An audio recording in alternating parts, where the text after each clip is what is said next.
নমস্কার। শিল্পীর গল্পকথা চ্যানেলে আপনাদের সকলকে স্বাগত জানাই। আমার আজকের নিবেদন শীর্ষেন্দু মুখোপাধ্যায়ের লেখা অদ্ভুতুরে সিরিজের একটি গল্প। গল্পের নাম ভুতুরে ঘড়ি। আজ তার দ্বিতীয় পর্ব।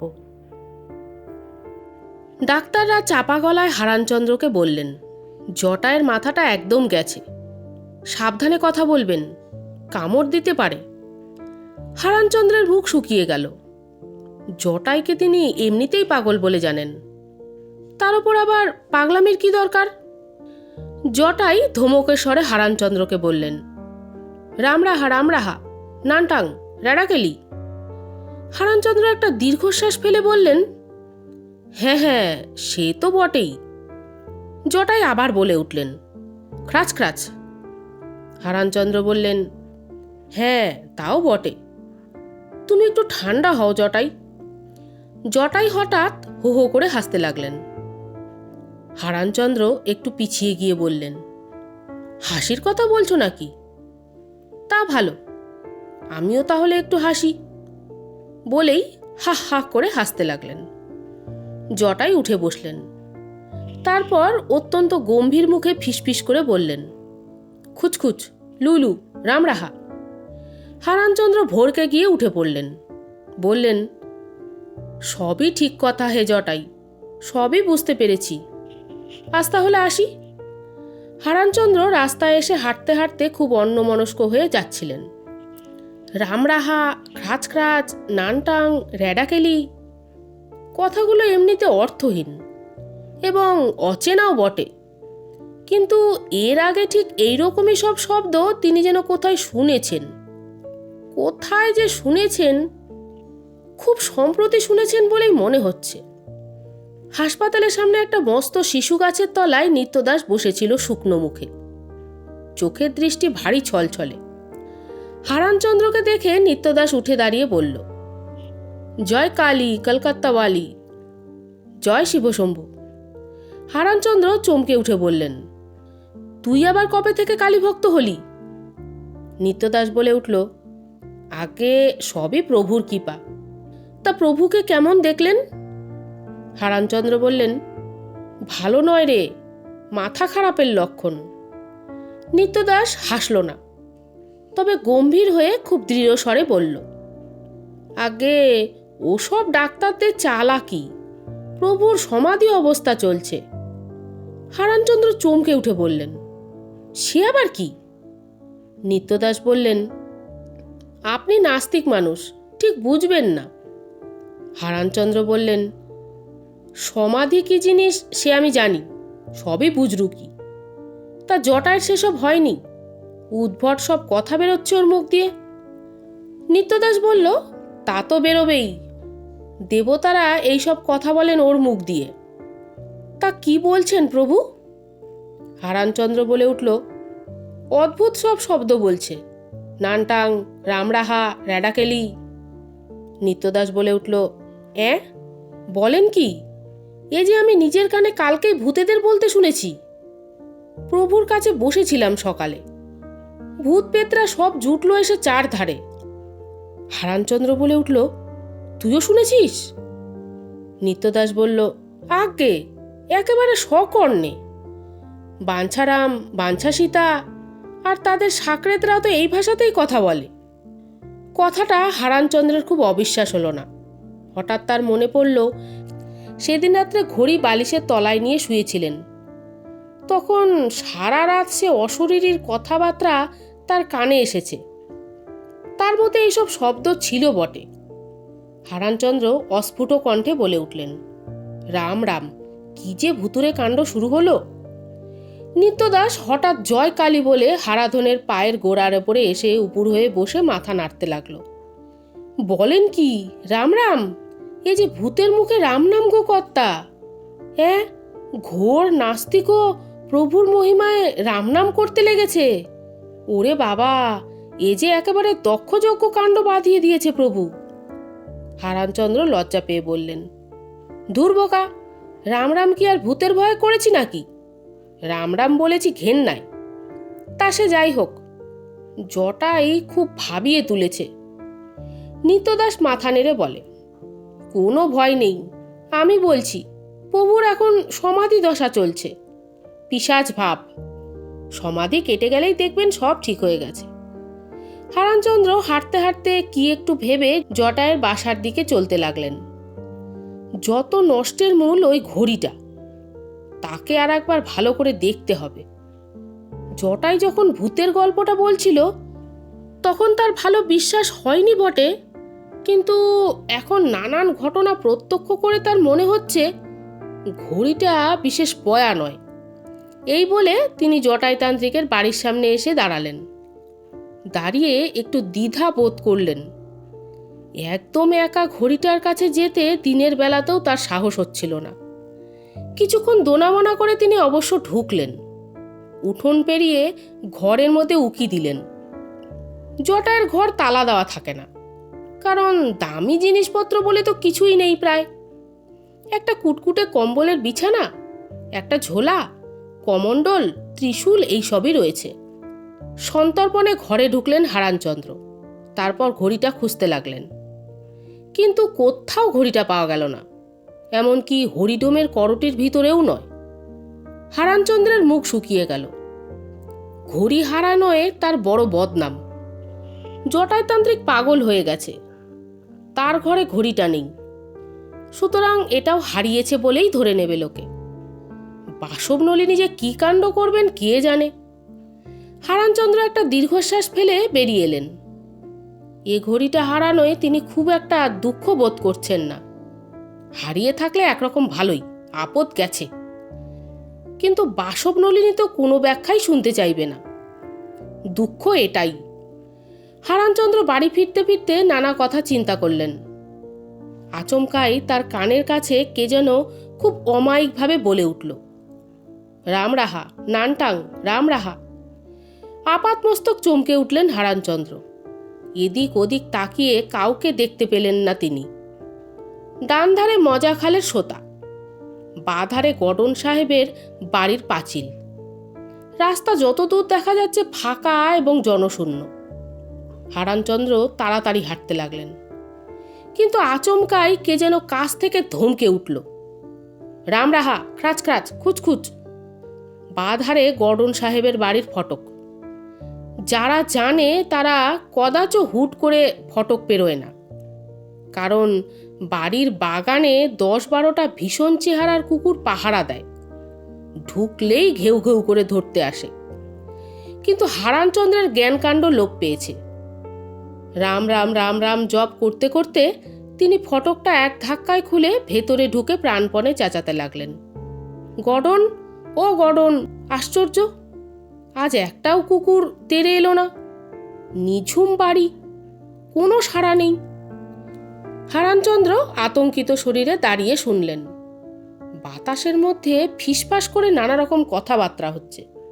ফটকটা বন্ধ করে হারানচন্দ্র অত্যন্ত দ্রুতবেগে গডনের ওয়ার্কশপের দিকে দৌড় লাগালেন।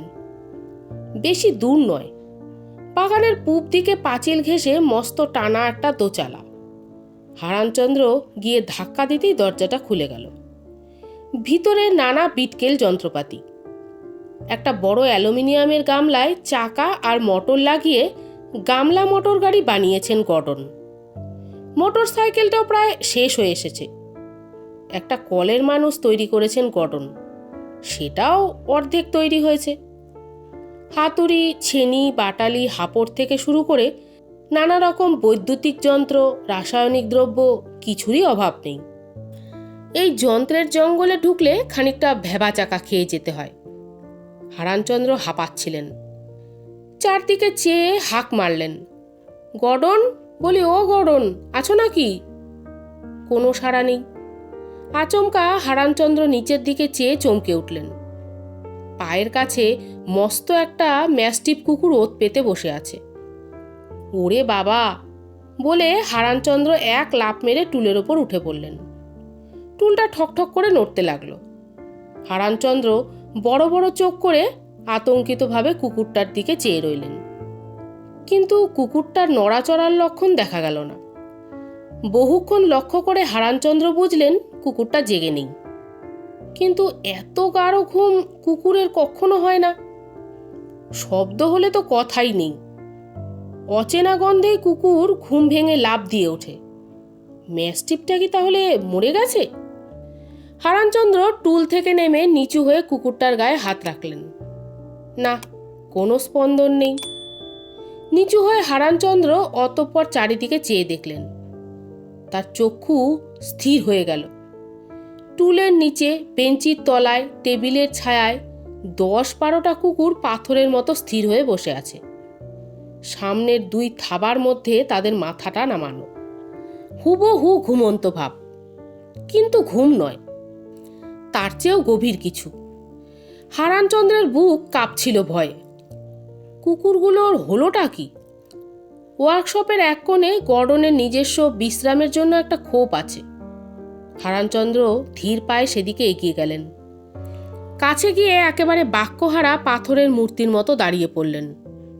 প্রথমেই নজর পড়ল টেবিলের ওপরে তার ঘড়িটা পড়ে রয়েছে, পাশে একটা ছোট্ট ডাইস ও অন্যান্য যন্ত্রপাতি। ঘড়িটা বোধহয় খোলার চেষ্টা করছিল গর্ডন, পারেনি। গর্ডনের টুলটা কাত হয়ে পড়ে আছে মেঝেই। গর্ডনও নিচে পড়ে আছে আর একটু দূরে, চোখ ওল্টানো, মুখ দিয়ে গ্যাসলা বেরোচ্ছে। সংজ্ঞাহীন না প্রাণহীন তা ঠিক বোঝা যাচ্ছে না। ঘড়িটা নিয়ে হারানচন্দ্র ভয়ে কাঁপতে কাঁপতে বেরিয়ে এলেন। তার চেঁচামেচিতে বিস্তর লোক জমা হয়ে গেল। গর্ডনকে নিয়ে হাসপাতালে যাওয়া হলো। হারানচন্দ্র বাড়ি ফেরার পর হৈ হৈ পড়ে গেল তার হাতের ঘড়িটা দেখে। ঘড়ি যে ফিরে আসবে এটা কেউ আশা করেনি। বাসবনলিনী বললেন, ও ঘড়ি আর পড়তে হবে না, এখন থেকে ওটা আমার কাছে থাকবে। হারানচন্দ্র বিরস মুখে বললেন, তাই রেখো, এই অলক্ষণে ঘড়ি আমি কাছেই রাখতে চাই না। বাসবনলিনী অবাক হয়ে বললেন, অলক্ষণে কেন হবে? সত্য কলকাতা থেকে আদর করে কিনে এনে দিল, অলক্ষণে কিসের? হারানচন্দ্রের দৃঢ় ধারণা ঘড়িটা ভুতুরে, কিন্তু সে কথা বললে তার মান থাকে না। তাই গম্ভীর মুখে বারান্দার ইজি চেয়ারে গিয়ে বসে বসে ভাবতে লাগলেন। তার মনে হলো ভূত জিনিসটা সত্যিই আছে। এতদিন প্রমাণ না পেয়ে বিশ্বাস করেননি বটে, কিন্তু এবারে হাড়ে হাড়ে টের পেতে হচ্ছে। কিন্তু ভয়ের কথা হলো ভূতটা ভয়ঙ্কর শক্তিশালী। যে মানুষ ভূত চিবিয়ে খায় সেই জটাইতান্ত্রিক এই ভূতের পাল্লায় পড়ে পাগল হয়ে আবল তাবল বকছে। ঘড়িটা জটায়ের হাত থেকে কি করে গর্ডনের কাছে গেল সেটা তিনি জানেন না, কিন্তু ঘড়ির ভূত গর্ডনের মতো দশাশায়ী জোয়ানকেও কাত করে ফেলেছে, তার বিটকেল কুকুরগুলো সহ। এরকম সাংঘাতিক ভুতুরে ঘড়ি বাড়িতে রাখাটা কি ঠিক হবে? বাসবনলিনী খুবই ডাক সাইটে মহিলা বটে, কিন্তু ভূতটাও কম তেদন নয়। না, বাসবনলিনীর কাছ থেকে ঘড়িটা নিয়ে নদীর জলে ফেলে দিয়ে আসবেন, এই ভেবে হারানচন্দ্র উঠতে যাচ্ছিলেন। এমন সময় নিচতলা থেকে অনেক চেঁচামেচি শোনা গেল। হারানচন্দ্র তাড়াতাড়ি নেমে এসে দেখলেন বাইরের ঘরে বাড়ির লোক জড়ো হয়ে হা করে দেয়াল ঘড়িটা দেখছে। সেটার কাঁটা উল্টো দিকে ঘুরছে এবং বো বো করে ঘুরছে। হারানচন্দ্র শিউরে উঠলেন। একটা অদৃশ্য হাতি যে এই কাণ্ডটা ঘটাচ্ছে তাতে সন্দেহ নেই। রজগুণ হরি হারানচন্দ্রকে একটু আড়ালে নিয়ে গিয়ে মাথা চুলকে বলল, বাবা, গতকাল আমার আর বহুগুণের হাতঘড়ির কাঁটাটাও উল্টো দিকে চলছিল। তাছাড়া আর একটা অদ্ভুত ব্যাপার, গতকাল সকালে কয়েকটা ছবি তুলেছিলাম, একটা ছবিও ওঠেনি, কিন্তু আপনার হাতঘড়িটার ছবি উঠেছে। এসব কি হচ্ছে বুঝতে পারছি না। হারানচন্দ্র একটা দীর্ঘশ্বাস ফেললেন, তারপর ধীর পায়ে ওপরে উঠে এসে রান্নাঘরের দিকে উঁকি মারলেন।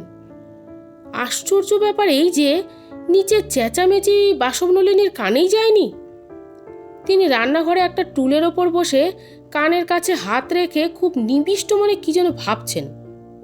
হারানচন্দ্র বললেন, শুনছ? বাসবনলিনী দেবী বিরক্তির স্বরে বললেন, আহ, একটু চুপ করে থাকো তো। হারানচন্দ্র অবাক হয়ে বললেন, চুপ করে থাকবো কেন?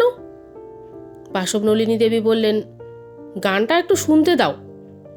হারানচন্দ্র হা হয়ে গেলেন। বাসবনলিনী গান শুনছেন?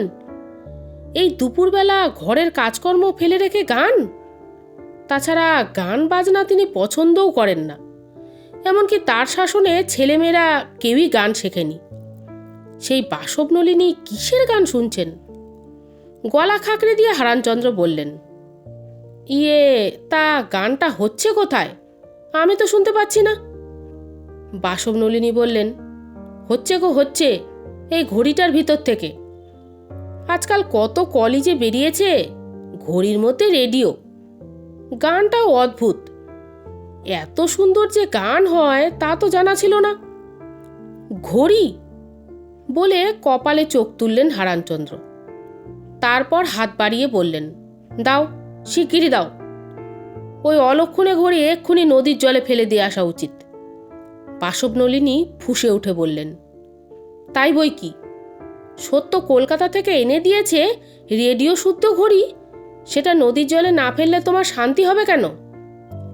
এত ঘড়ি হারালে এটাকে একটু রেহাই দাও না। ফাপড়ে পড়ে হারানচন্দ্র বললেন, ঘড়িটা ভালো নয়, ওটার জন্য অনেক গোলমাল হচ্ছে।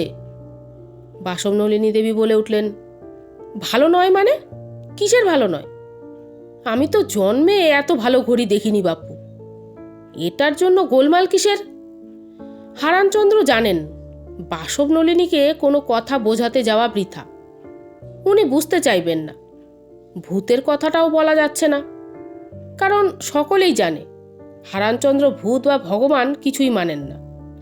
হারানচন্দ্র তাই সন্তর্পণে বললেন, তা গানটা কীরকম বলো তো, একটু শোনা যায়? বাসবনলিনী এক গাল হেসে মুঠোয় ধরা ঘড়িটা হারানচন্দ্রের কানের কাছে এসে বললেন, শোনো, শুনেই দেখো। হারানচন্দ্র শুনলেন। ঘড়ির ভেতর থেকে বাস্তবিকই মৃদু ও ভারী সুন্দর গান ভেসে আসছে।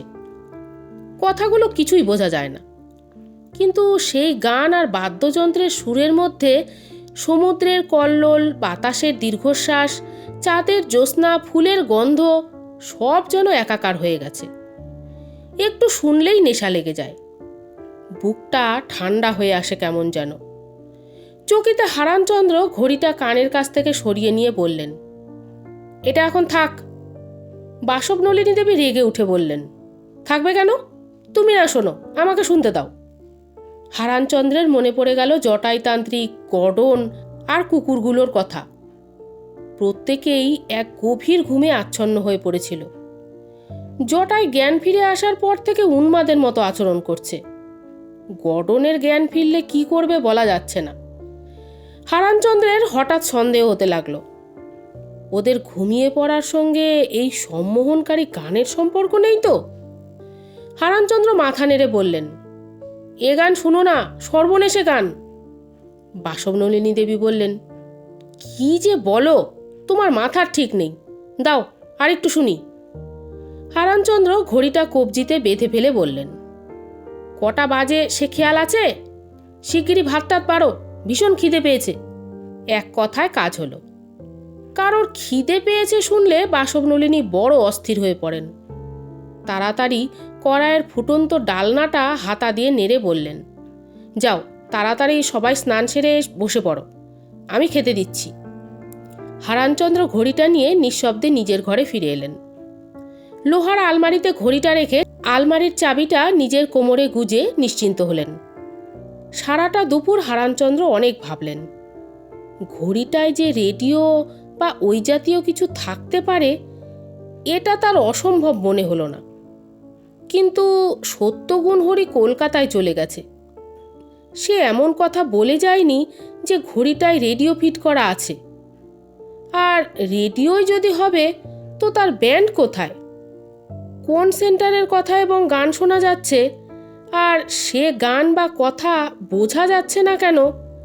ঘড়িটা যার হাতে যাচ্ছে সেই বা অদ্ভুতভাবে ঘুমিয়ে পড়ছে কেন? রহস্যটা কি? বিকেলে হারানচন্দ্র হাসপাতালে দুই বন্ধুর সঙ্গে দেখা করতে গিয়ে আরও অবাক। পাশাপাশি দুটো বেডে জটাই আর গডন বসে আছে। দুজনেরই মুখে হাসি। তারা পরস্পরের সঙ্গে খুব নিবিষ্টভাবে কথা বলছে। হারানচন্দ্র কাছে গিয়ে শুনলেন জটাই বলছে, রামরাহা, খ্রাচ খ্রাচ। গর্ডন জবাব দিল, র্যাডাকেলি, খুচখুচ। দুজনের কেউই হারানচন্দ্রকে বিশেষ পাত্তা দিল না। হারানচন্দ্রের মাথাটা ঘুরছিল। কোনো রকমে সামলে নিয়ে তিনি হাসপাতাল থেকে বেরিয়ে এলেন। ওদিকে দাদু ঘড়ি নিয়ে ফেরেছে, এতে লাটু নিশ্চিন্ত হতে পারেনি। ঘড়িটা সম্পর্কে তার কৌতূহল বরং 10 গুণ বেড়েছে। নিত্যদাসের কথায় একটু আভাস পেয়েছিল লাটু। তারপর জটাই দাদুর থানে যে কাণ্ড দেখল, তা দেখে তো একেবারে বাক্যহারা। সেখানে চুরুটের গন্ধ ছিল, অর্থাৎ জটাই দাদুর কাছে গর্ডন সাহেব গিয়েছিল, সেটা ঠিকই। এরপরেই খবর পাওয়া গেল গর্ডন সাহেব তার কুকুরগুলো সমেত অজ্ঞান হয়ে পড়েছে তার ওয়ার্কশপে। সবচেয়ে বড় কথা হলো, এই সব রহস্যজনক কাণ্ডের সঙ্গে ঘড়িটার কোথাও একটা যোগসূত্র থেকেই যাচ্ছে। সুতরাং লাটু তককে তককে ছিল। আড়াল থেকে সে দাদু আর ঠাকুমার সব কথাই শুনেছে। দাদু যে ঘড়িটা লোহার আলমারিতে রেখে চাবিটা কোমরে গুজল, এটাও সে লক্ষ্য করেছে। অ্যানুয়াল পরীক্ষার পরে এখন স্কুলে লম্বা ছুটি। দুপুর আর কাটতেই চায় না, তবু মটকা মেরে পড়ে থেকে সে দুপুর কাটালো। হারানচন্দ্র যখন বিকেলে বেরোনোর জন্য তৈরি হতে উঠলেন, তখন সেও উঠে পড়ল। একটা সুবিধা হলো এই যে হারানচন্দ্রের বড় ভুলো মন। কাপড় বদলানোর সময় তিনি চাবির গোছাটা টেবিলের উপর রাখলেন। সেটা পরক্ষণেই বেমালুম ভুলে গেলেন।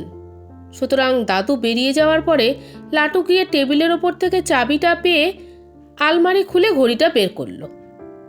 ঘড়িটা বেশ বড় সড়ো, সাধারণ ঘড়ির মতো নয়, দেখতে ভারী বিদঘুটে। 12টার জায়গায় 24টা ঘর।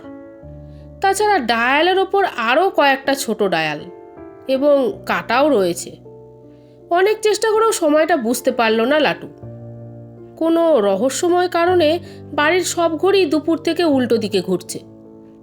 লাটুর 2 কাকা রজগুণ হরি এবং বহুগুণ হরি বারবার ঘড়িতে দম দিয়ে এবং মিলিয়ে কিছুই করতে পারছে না। শুধু দাদুর এই ঘড়িটা ঘড়ির মতো সমানে চলছে বটে, কিন্তু ঘর বেশি থাকার জন্য সময় ধরা যাচ্ছে না। লাটুর একটা নিজস্ব টুল বক্স আছে, তাতে খুদে স্ক্রুড্রাইভার, উকো, হাতুড়ি, নানা রকম যন্ত্রপাতিও আছে। বাক্সটা নিয়ে লাটু সোজা গিয়ে ঢুকলো বড় কাকার ডার্করুমে। ডার্করুমে ঢুকে লাটু দরজাটা বন্ধ করে দেয়। তারপর বাতি জ্বালানোর সুইচের দিকে হাত বাড়ায়।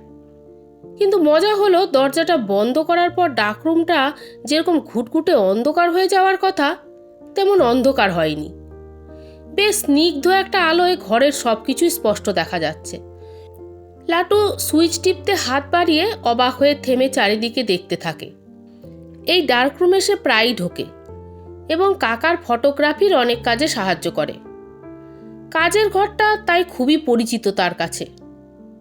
এত আলো এ ঘরে থাকার কথা নয়। এরকম আলো লাটু কখনো দেখেনি। চোখটা কচলে নিয়ে লাটু ফের ভালো করে তাকালো। চারিদিকে খুঁটিয়ে খুঁটিয়ে লক্ষ্য করল। আসল আলোটা কীরকম তা সে বুঝতে পারল না। সূর্যের আলোর রং সাদা, ফ্লুরোসেন্ট বাতির রং নীলাভ, বাল্বের আলোর রং হলুদ রঙা, কিন্তু এই আলোটার কোনো রং নেই। এমনকি আলোটা যে জ্বলছে তাও বোঝা যাচ্ছে না। কিন্তু এক আশ্চর্যের কার্যকারণে ঘরের প্রত্যেকটা জিনিসই স্পষ্ট দেখা যাচ্ছে। লাটু অবাক হলো, একটা ভয় ভয়ও করতে লাগলো। কিছুক্ষণ চুপচাপ দাঁড়িয়ে সে ব্যাপারটা বোঝবার চেষ্টা করলো। হঠাৎ খুব কাছ থেকে কে যেন বলে ওঠে, ওরা সব পাজি লোক, ওরা সব পাজি লোক। লাটু এত চমকে ওঠে যে হাত থেকে ঘড়িটা প্রায় পড়েই যাচ্ছিল। ভালো ক্রিকেট খেলে বলে এবং কখনো ক্যাচ ফসকায় না বলে ঘড়িটাকে টপ করে ধরে ফেলল। তারপর তাড়াতাড়ি দরজা খুলে বেরোনোর চেষ্টা করতে গেল। খুব মোলায়েম গলায় কে যেন ফের বলে উঠল, ভয় পেও না, তোমার সঙ্গে কথা আছে। লাটুর বুকের ভিতরটা দমাস দমাস শব্দ হতে থাকে, গলা শুকিয়ে যায়। সে চারিদিকে চেয়ে দেখে, কিন্তু কাউকেই দেখতে পায় না। হাত পা ঝিমঝিম করছে ভয়ে। সে কাঠ হয়ে দাঁড়িয়ে থাকে। অশরীরী গলার স্বর ফের বলে ওঠে, দরজার ছিটকিনিটা তুলে দাও। লাটুর হাত পা যদিও ভয়ে কাঁপছে, তবুও তার মনে হয় এই আদেশ পালন না করলেই নয়। সে লক্ষ্মী ছেলের মতো ছিটকানিটা তুলে দেয়। ফের আদেশ হয়, চেয়ারে বসো। লাটু ডার্ক রুমের কাঠের চেয়ারটায় কাঠের পুতুলের মতো বসে পড়ে। আবার কে যেন বলে ওঠে, এবার ঘড়িটার দিকে তাকাও। লাটু হাতে ধরা ঘড়িটার কথা একদম ভুলে গিয়েছিল। ঘড়িটা তার মুঠোতেই ধরা রয়েছে। সে মুঠো খুলে ঘড়িটার দিকে তাকিয়ে ভারী অবাক হয়ে যায়। ঘড়ির সমস্ত ডায়ালটার চেহারা একদম পাল্টে গেছে। কাঁটাগুলো আর দেখা যাচ্ছে না। ঘড়ির কাচটা একদম ঘষা কাচের মতো অস্বচ্ছ, তবে কাচটা খুব উজ্জ্বল। লাটু ঘড়িটার দিকে মুখ নিচু করে চেয়ে থাকতে থাকতে কেমন যেন নিবিষ্ট হয়ে পড়ে। তবে তার মনে হয় এক্ষুনি কিছু একটা ঘটবে। কি ঘটবে সে অবশ্য জানে না। ঘড়ির উজ্জ্বল কাঁচটা ধীরে ধীরে হলুদ রং ধরল, ফের আস্তে আস্তে নীলচে হয়ে গেল, তারপর সাদাটে হতে লাগলো। লাটু হাঁ করে চেয়ে থাকে। একবার ভয় পেয়ে ঘড়িটা ফেলে দিতে যাচ্ছিল। সেই অশরীরী স্বর সঙ্গে সঙ্গে বলে ওঠে, ফেলো না, তাকিয়ে থাকো, আমাকে দেখতে পাবে, কোনো ভয় নেই। লাটু বলে ওঠে, আপনি কে? অশরীরী স্বর বলে, আমি একজন, চিনবে না। লাটু বলে, আপনি কোথা থেকে কথা বলছেন? অশরীরী স্বর বলে, অনেক দূর থেকে। এবার লাটু বলে, কত দূর? সেই স্বর আবার বলে ওঠে, সেটা তুমি ধারণাও করতে পারবে না। লাটু ভয়ে ভয়ে বলে, আমি ভয় পাচ্ছি যে। সেই স্বর বলে ওঠে, ভয় নেই, তুমি হবে আমার প্রতিনিধি।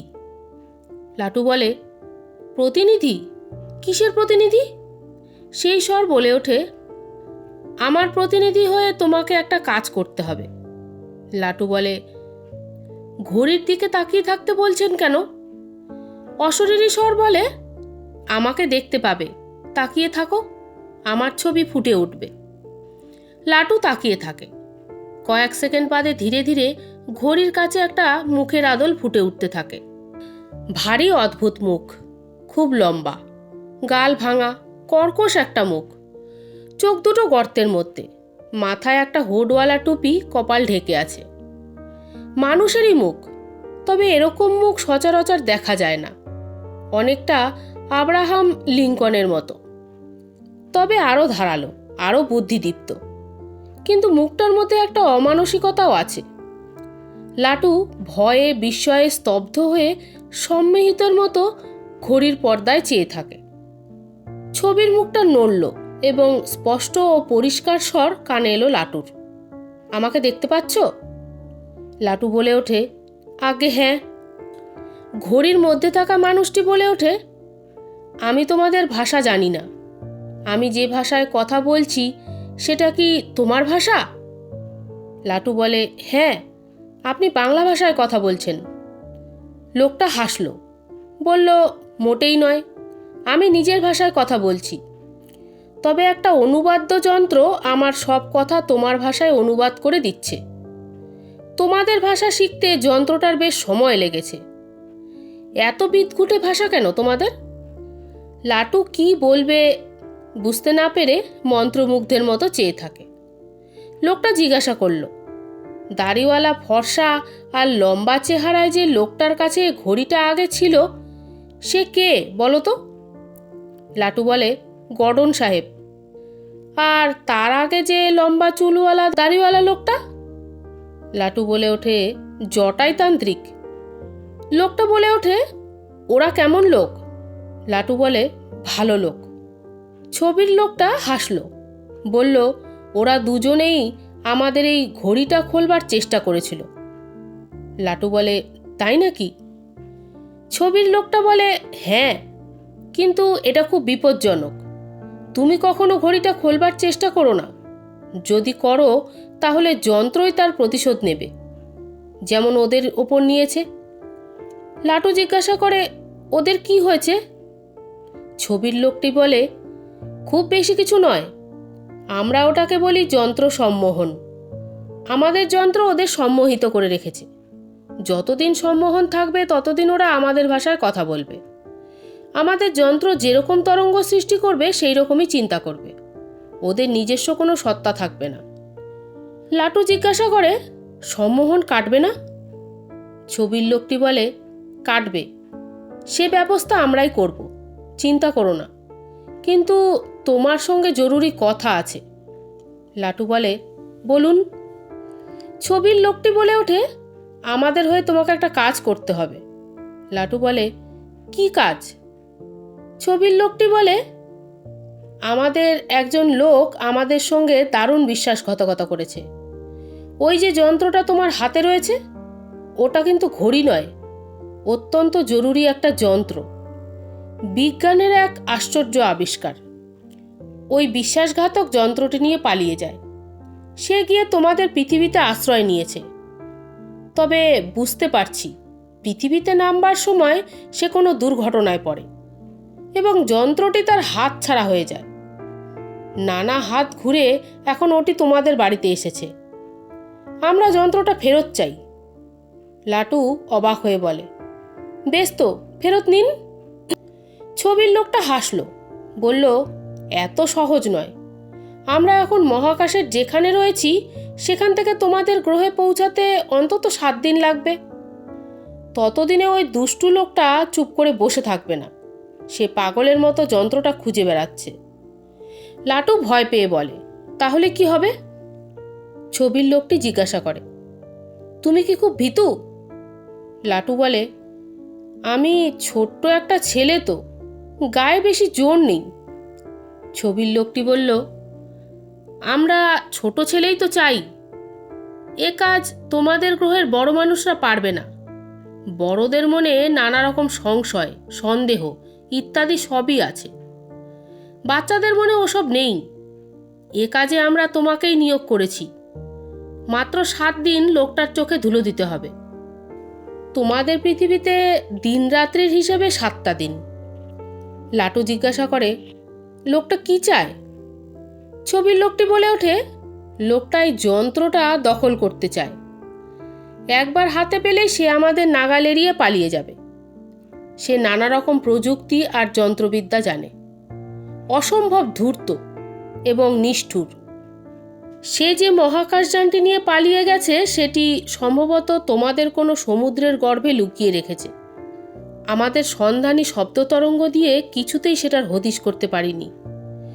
আমাদের দৃঢ় বিশ্বাস পৃথিবীতে নামার সময় সে কোনো দুর্ঘটনায় পড়েছিল, ফলে ওই মহামূল্যবান যন্ত্রটা তার হাতছাড়া হয়। কিন্তু দুর্ঘটনা খুব গুরুতর নয়, সে বেঁচে আছে। লাটু বলে, লোকটার নাম কি, দেখতে কেমন? ছবির লোকটি বলে ওঠে, তার নাম অবশ্য পাল্টে ফেলেছে সে, তবে আমরা তাকে রামরাহা বলে ডাকি। দেখতে অনেকটা আমার মতো, কিন্তু সে ইচ্ছে মতো চেহারা পাল্টাতে পারে। তবু বলে রাখি, তোমাদের হিসেবে সে প্রায় 6 ফুট লম্বা, স্বাস্থ্য ভালো। সে ঘন্টায় 100 মাইল বেগে দৌড়াতে পারে, 10 ফুট উঁচু লাফ দিতে পারে। তোমাদের গ্রহের গড়পড়তা মানুষের 10 জনকে সে একাই কাবু করতে পারে। ব্রুসলি বা মোহাম্মদ আলী তার কাছে কিছুই নয়, কিন্তু এসব তেমন বিপজ্জনক নয়। তার কাছে যে মারণাস্ত্র আছে তা দিয়ে সে পৃথিবীকে একবারে গুঁড়ো গুঁড়ো করে দিতে পারে। তাছাড়া তার বুদ্ধি ক্ষুরোধার, বিজ্ঞান সে ভালোই জানে। যে কোনো বস্তুর অণুর গঠন বদলে দিয়ে সে অন্য বস্তু তৈরি করতে পারে। মাটিকে সোনা, জলকে পেট্রোল বানানো তার কাছে ছেলেখেলা। তার কাছে আছে বিবিধ রশ্মি যন্ত্র, অর্থাৎ সে নিজের চারধারে এমন রশ্মি সৃষ্টি করতে পারে যাতে তোমরা তাকে দেখতে পাবে না, কিন্তু সে তোমাদেরকে স্পষ্ট দেখতে পাবে। তোমাদের যেসব সেকেলে অস্ত্রশস্ত্র আছে, অর্থাৎ বন্দুক, রিভলভার, মেশিনগান বা বোমা, সেগুলো তার কোনো ক্ষতি করতে পারবে না।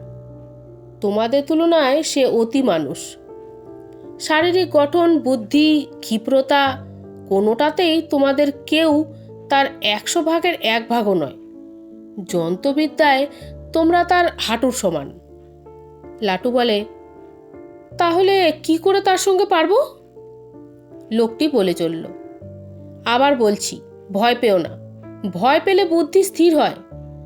আমাদের ধারণা সে এখন তোমাদের কোনো সমুদ্রের গর্ভে তার মহাকাশযানে বিশ্রাম নিচ্ছে, হয়তো টুকটাক কিছু মেরামতো সেরে নিচ্ছে।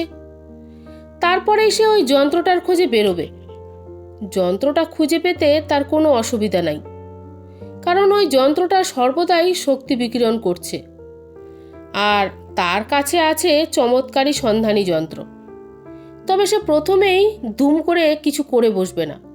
সে জানে কোনো বিস্ফোরণ ঘটালে বা শব্দ তরঙ্গ কিংবা রশ্মি যন্ত্র চালু করলে আমরা তার সন্ধান পেয়ে যাব। কাজেই সে স্বাভাবিক সব পন্থা নেবে, নানা রকম বুদ্ধির চাল চালবে। লাটু বলে, কিন্তু সে তো তাহলে জিতেই যাবে। ছবির লোকটি বলে, হয়তো জিতবে, তার তো জেতবারই কথা। কিন্তু তোমার একটা বাড়তি সুবিধা আছে, সেটা হলো তোমার হাতের এই যন্ত্র। এই যন্ত্রটাকে তুমি সব কাজের কাজই বলতে পারো। আমাদের ভাষায় ওর নাম বুদবুদ। তুমি ওটার নাম দাও কাজী। যদি বুদ্ধি স্থির রাখতে পারো আর ভয় না পাও, তবে কাজী তোমাকে নানান উপায় বলে দিতে পারবে। কাজীর মধ্যে আছে অফুরান্ত মগজ আর অত্যন্ত উদ্ভাবনী শক্তি, যা আমাদের নেই। সুতরাং কাজীর কথা মতো যদি চলো, তবে রামরাহা তোমাকে সহজে হারাতে পারবে না। এখন তুমি একটা কাজ করো, যত শিগগিরই পারো গর্ডন সাহেবের ওয়ার্কশপে গিয়ে ঘাঁটি করো। লাটু বলে, গর্ডন সাহেবের ওয়ার্কশপ? ও বাবা, সেখানে যে অনেক কুকুর। লোকটি বলে, তাতে কি? কাজী কুকুরদের এমন শাসন করে রাখবে যে তারা তোমার বাধ্য হয়ে থাকবে। তারাই পাহারা দেবে তোমাকে। লাটু বলে ওঠে, আর গর্ডন সাহেবের পিসি, সে যে ভারী ঝগড়ুটে। লোকটি বলে, কাজী এমন ব্যবস্থা করবে যে পিসি ভুলেও ওয়ার্কশপের ধার কাছে যাবে না। কুকুরেরা তাকে তাড়াও করবে। লাটু বলে, কিন্তু ওয়ার্কশপে কেন? লোকটি বলে, ওয়ার্কশপই যে দরকার। গর্ডনের ওয়ার্কশপ আমরা পরীক্ষা করে দেখেছি, খুবই সেকেলে মান্ধাত্তা আমলের ব্যবস্থা। তবে গর্ডন কিছু উদ্ভট চিন্তা করেছিল, তার ফলে কতগুলো যন্ত্র সে আধখাচরা তৈরি করেছে। তুমি সেগুলো সম্পূর্ণ করে নিতে পারো। লাটু বলে, আমি তো বিজ্ঞান কিছুই জানি না। লোকটি বলল, চিন্তা নেই, কাজই তো আছেই, তুমি শুধু তার কথা মতো চললেই হবে। লাটু বলে উঠল, একা থাকবো ওখানে? লোকটি বলে, একদম একা, কাউকে সঙ্গে নিও না। লাটু বলে উঠল, আমি বাড়িতে কি বলে যাব? লোকটি বলে, যা হোক কিছু একটা বলো। আমাদের বাড়ি নেই, আত্মীয় স্বজনও নেই, কাজেই তোমাদের ওসব সম্পর্কের কথা আমরা জানিই না। লাটু বলে, তোমার মা বাবা দাদু নেই? লোকটা হাসল, বলল, আছে, কিন্তু আমরা তো তোমাদের মতো নই, আমরা অন্যরকম। সে কথা থাক, কাজটা কি শক্ত মনে হচ্ছে তোমার? লাটু বলে, ভীষণ শক্ত, ভীষণ বিপজ্জনক। লোকটি বলে ওঠে, মাত্র 7টা দিন আমাদের সহায় হও, তোমাদের স্বার্থেই। রামরাহা তো পৃথিবীকে ধ্বংস করে দিতে পারে। লাটু একটু ভাবল, তারপর বলল, চেষ্টা করব। লোকটি বলে উঠল, সাব্বাস, এই তো চাই। কাজীকে সবসময় কাছে রেখো। খুব লক্ষ্য করলে দেখবে ওর নানান জায়গায় খুব সূক্ষ্ম সূক্ষ্ম ছিদ্র আছে, ভালো করে দেখো। লাটু ঘড়িটা খুব ভালো করে উল্টে পাল্টে দেখল। খুব সূক্ষ্ম কয়েকটা ফুটো নজরে পড়ল তার। বলল, আছে, দেখলাম। লোকটা বলল, একটা সরু তারের মুখ বা ছুঁচ হাতের কাছে রেখো। একটা ফুটোর ওপরে একটা কাটাকুটি দাগ আছে, সেটাতে যদি ওই তার বা ছুঁচটা ঢুকিয়ে চাপ দাও, তাহলে কাজী তোমাকে নানান বৈজ্ঞানিক প্রক্রিয়া শেখাবে। যে ছেদায় ঢেরা আছে তা তোমাকে শেখাবে লড়াইয়ের পদ্ধতি। যে ছিদ্রটার গায়ে গোল করে আঁকা আছে তা যে কোনো বস্তুকে খাদ্যে পরিণত করার বুদ্ধি দেবে। আরও আরও বহু গুণ আছে, কিন্তু সেগুলো তোমার জানার দরকার নেই। কাজীকে যেখানে রাখা হবে তার আশেপাশের অন্তত 150 গজের মধ্যে একটা আলাদা অদৃশ্য শক্তির ক্ষেত্র তৈরি হয়ে যাবে। আলোর প্রতিফলনে বাধা আসবে, ঘড়ি চলবে উল্টো দিকে। কাজেই অদ্ভুত কিছু দেখে প্রথমেই ভয় পেও না। লাটু একটা দীর্ঘশ্বাস ফেলে বলল, ও, তাই ওরকম সব হচ্ছিল? লোকটা বলল, এবার বুঝেছ? লাটু মাথা নেড়ে বলল, হ্যাঁ। লোকটা বলে উঠল, তাহলে লক্ষ্মী ছেলের মতো যা বলছি করো। রামরাহাকে তুমি হারাতে পারবে না বটে, কিন্তু 7টা দিন যদি ঠেকিয়ে রাখতে পারো তাহলেই যথেষ্ট। লাটু বলে, আপনি এখন কোথায় আছেন? লোকটি বলে উঠল, বললাম তো, অনেক দূরে। এখান থেকে ইলেকট্রোম্যাগনেটিক ওয়েভ বা আলো তোমাদের গ্রহে পৌঁছাতে অনেক সময় নেয়। লাটু বলে, তাহলে আপনার কথা আমি শুনতে পাচ্ছি কি করে? লোকটা বলে ওঠে, এ হচ্ছে মেকানিক্যাল টেলিপ্যাথি। তোমরা বুঝবে না, যন্ত্রের সঙ্গে মানসিক ক্রিয়ার একটা জটিল সমন্বয়। আমরা আলো বা ইলেকট্রোম্যাগনেটিক ওয়েভের গতির চেয়ে অনেক বেশি দ্রুত বেগে বার্তা পাঠাতে পারি।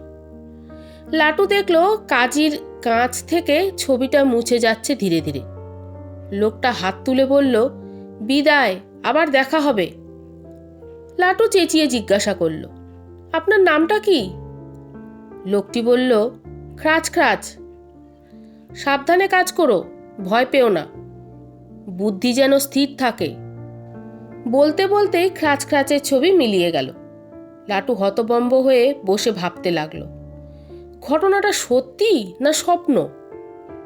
গর্ডন সাহেবের ওয়ার্কশপে গিয়ে কয়েকদিন থাকা লাটুর পক্ষে সহজ নয়। বাড়ি থেকে তাকে ছাড়বে কেন? যদি পালিয়ে যায় তবে সাংঘাতিক হইচই পড়ে যাবে, কান্নাকাটি শুরু হবে। সুতরাং পালানো উচিত নয়। তাহলে কি করা যায়? লাটু খানিকক্ষণ ভাবল। হঠাৎ হাতে ধরা যন্ত্রটার দিকে নজর পড়ায় সে একটু নড়েচড়ে বসে। কাজীকে জিজ্ঞাসা করলেই তো হয়ে যায়, তাই না? সমস্যা হলো কাজী বাংলা ভাষা বোঝে কি না এবং জবাবটাও বাংলায় দেবে কি না। এত ভাবনায় কাজ কি? লাটু কাজীর ডায়ালের দিকে তাকিয়ে জিজ্ঞাসা করল, সব তো বুঝতে পারছো, এখন বলো তো কি করব? কাজীর কোনো ভাবান্তর দেখা গেল না। লাটু তার টুলবক্স থেকে একটা ইলেকট্রিক তার বের করে একটু তামার সুতো ছিঁড়ে নিল। তারপর কাজীর একটা সূক্ষ্ম ফুটোয় তারটা ঢুকিয়ে সামান্য চাপ দিয়ে আবার প্রশ্ন করল। এবার আশ্চর্য কাণ্ড ঘটল একটা। কাজী ভারী বিরক্ত হয়ে বলে, ভুল ফুটোয় চাপ দিয়েছ। একটা ত্রিভুজ মার্কা ফুটো আছে দেখো, ওটায় তার ঢোকাও। হতভম্ব লাটু তাই করল। এবার কাজী বলল, মামা বাড়ি যাওয়ার নাম করে বেরিয়ে পড়ো। লাটুর বিস্ময় আর ধরে না। বাস্তবিকই তার খেয়াল ছিল না যে মামা বাড়ির নাম করে বেরিয়ে পড়া যায়। বেশি দূরে নয়, 2টা স্টেশন।